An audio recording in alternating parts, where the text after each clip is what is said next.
All right, so now in this video, what we're going to do is we're going to analyze the graph transformations of exponential functions.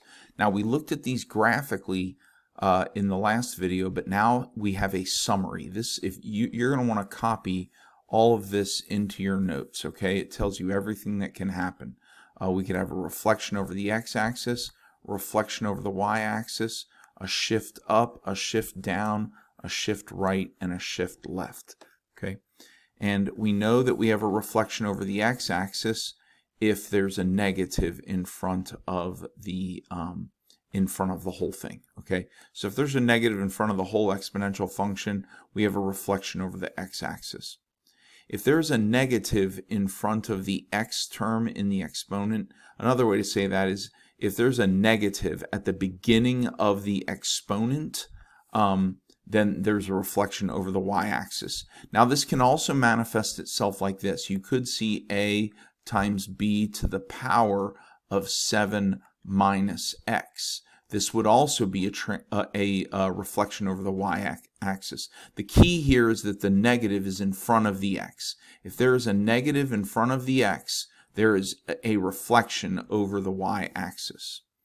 A shift up, you'll see the exponential expression, and then right after it on the end you'll have a plus some number, which I'm calling k. Okay, so if you have plus some number, you have a shift up by k units. If you have a minus k, you have a shift down by k units. Now a left and a right shift, those occur when you have a plus or a minus in the exponent. Okay, now there's something weird you'll see. Well, just a reminder, if you have x minus k, that's a rightward shift by k units, and if you have x plus k, that's a leftward shift by k units. Okay, now if you see something like this, a times b to the power of negative, and then you have your x minus k in the exponent, this is still a rightward shift, but we have the negative up here, and the negative means that we have a reflection over the y-axis, plus we have a rightward shift by k units. Okay, so now we're going to look at one more thing. We're going to look at domain and range, and then we're going to look at some examples. All right, so now let's talk about the domain and the range of exponential functions. Okay, well, the domain is always negative infinity to positive infinity, and remember, our graph goes flat to the left and up to the right. Okay, and so we're able to plug in anything from negative infinity all the way up to positive infinity. So we can plug anything into the exponential function. There is no restriction on plugging anything in, so the domain is always negative infinity to positive infinity. But the range is restricted. So the typical range on 2 to the x is going to be 0 to infinity, okay? But that's going to change when we have either reflection or we have a vertical shift.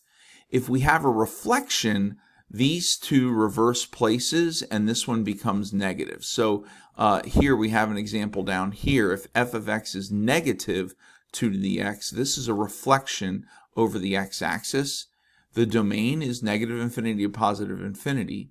But look at the range. The range has changed. Instead of being 0 to infinity, it's negative infinity up to 0. And that's because the reflection over the x-axis puts it below the x-axis, and that means that all the answers are going to be negative. So we're going to go from negative up to infinity. Notice also that we have parentheses on the 0. That's because the exponential function cannot equal 0. And so we're not going to have a bracket, we're going to have a parenthesis. Okay.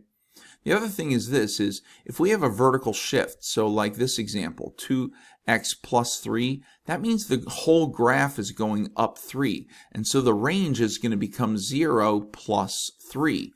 And therefore the range is going to be 3 to infinity. Okay.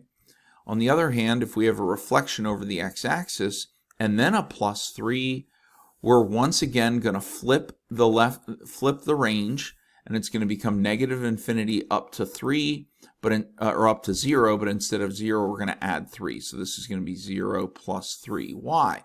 Because we have a plus 3 shift. Okay.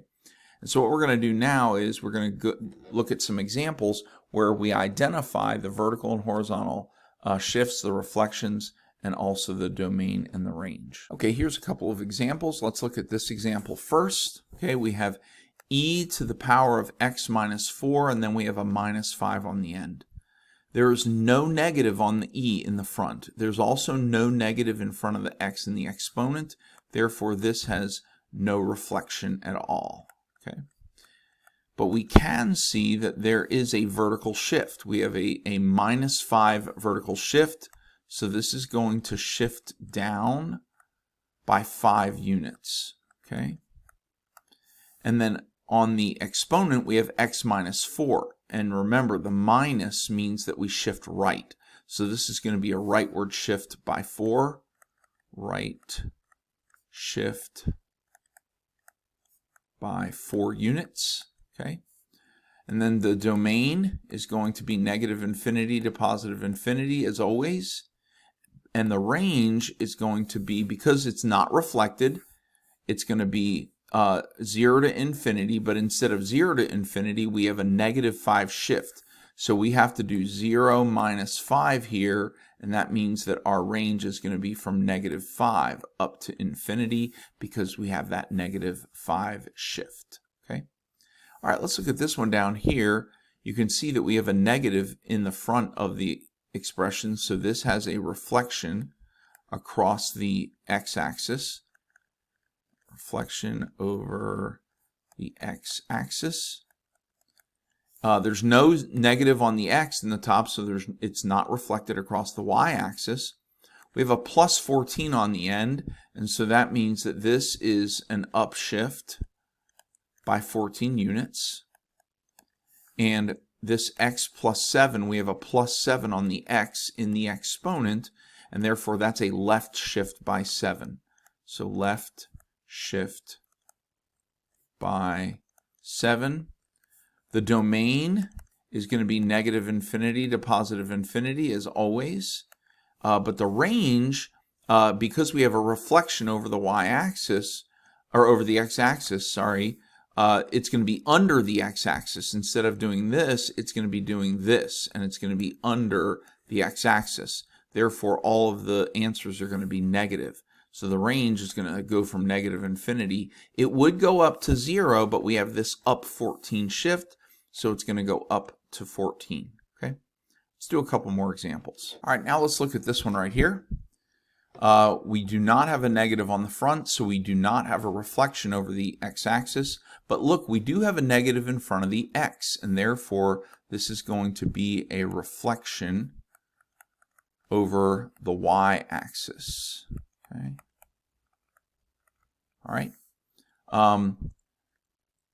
We have a minus 1 on the very end, so that's a downshift. The graph shifts down by 1 unit. Okay. And then we have a plus 2 on the x in the exponent, and so that's a left shift by 2. So this is a left shift by 2 units. Okay. The domain is going to be negative infinity to positive infinity. The range, because we do not have a reflection over the x-axis, it's going to go from 0 up to infinity, but we have a minus 1 shift, so it's going to be 0 minus 1, which is negative 1. So our range is going to go from negative 1 to infinity.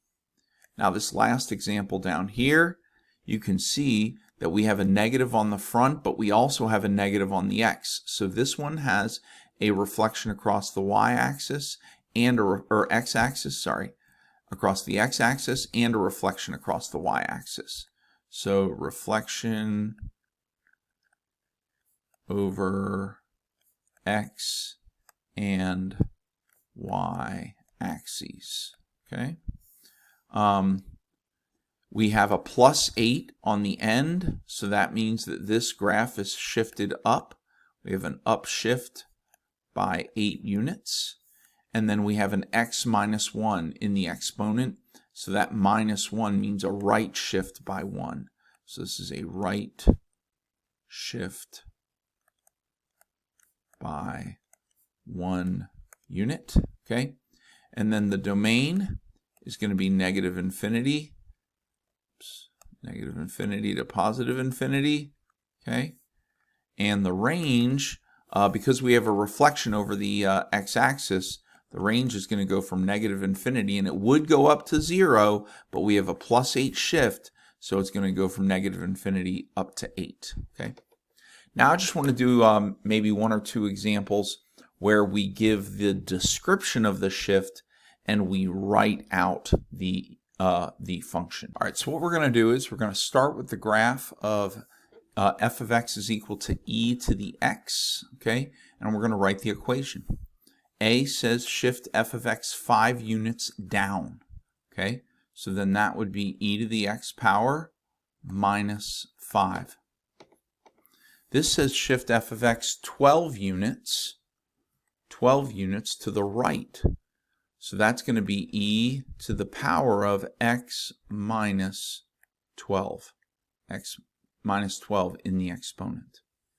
C says shift f of x 2 units up and 8 units left.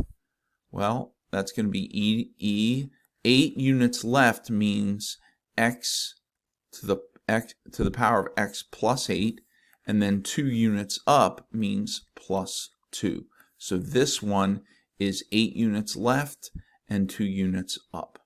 And then it says reflect f of x over the y-axis, and that's going to be e to the power of negative x, okay? And those are just some examples of some of the stuff that you have to know how to do. And that's it for exponential functions and graphs.